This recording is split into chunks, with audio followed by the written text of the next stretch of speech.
नमस्कार साथी। अब आ गया है समय सोचने का। पहले तो कोविड 19 और ब्लैक फंगस कोविड 19 और ब्लैक फंगस का कोहराम देखा। और ब्लैक फंगस का प्रभाव अभी पूरा आया भी नहीं, तब तक एक और भयानक बीमारी का आगाज हो गया। तो सोचने का वक्त आ चुका है। अगर हम नहीं सुधरे तो कुछ नहीं होने वाला है। जी बिल्कुल। अब एक नई बीमारी, एक खतरनाक बीमारी का आगाज हो चुका है और उसका नाम है, ना तो उसका नाम कोविड 19 है, ना उसका नाम ब्लैक फंगस है। अब आ चुका है सफेद फंगस। खतरनाक नहीं, स्वच्छता और सतर्कता ही बचाव है। कोरोना से डरिए मत, सावधान रहिए। पूरे देश में महामारी की तरफ फैल रहे ब्लैक फंगस के बाद अब व्हाइट यानी सफेद फंगस ने लोगों की चिंता बढ़ा दी है। सोशल मीडिया पर इससे जुड़ी कई डरावनी खबरें फैल रही। सफेद फंगस पर फैल रहे भ्रम को दूर करने के लिए हमने दिल्ली के सर गंगा राम अस्पताल में ENT surgeon doctor Manish Munjal से लंबी बातचीत की। पेश है उनकी बातचीत के कुछ अंश। पहला, क्या है सफेद फंगस और कितना खतरनाक है? डॉक्टर मुंजाल ने बताया कि व्हाइट फंगस मुख्य रूप से इम्यूनो कॉम्प्रोमाइज्ड यानी ऐसे लोगों को प्रभावित कर रहा है जिनकी प्रतिरोधक क्षमता घट गई है। व्हाइट फंगस ब्लैक फंगस जितना खतरनाक नहीं है। ब्लैक फंगस का हमला जहां शरीर के आंतरिक हिस्सों पर है, वही व्हाइट फंगस शरीर के बाहरी भाग पर होता है। इन संक्रमण का घर रहते इलाज किया जा सकता है।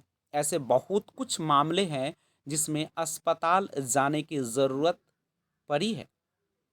ब्लैक फंगस में सर्जरी तक की ज़रूरत पड़ती है, जबकि व्हाइट फंगस दवाओं से ठीक की जा सकती है। दूसरा क्वेश्चन है, क्या इससे मौत भी हो सकती है?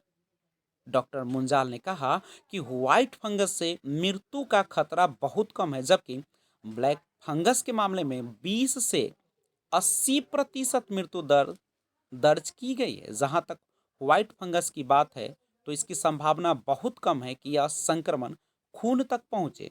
यह तभी हो सकता है जब संक्रमित व्यक्ति को पहले से ही कोई घातक बीमारी हो या फिर वह वेंटिलेटर आदि पर हो। ज़्यादा स्टेरॉयड लेने वाले के लिए भी यह घातक हो सकता है। उन्होंने कहा कि यह तेजी से नहीं फैलता, इसीलिए इसका इलाज करना सरल है।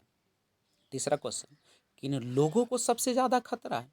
वैसे तो यह बीमारी किसी को भी हो सकता है, लेकिन नवजात शिशु में इस संक्रमण के होने का जोखिम ज़्यादा है।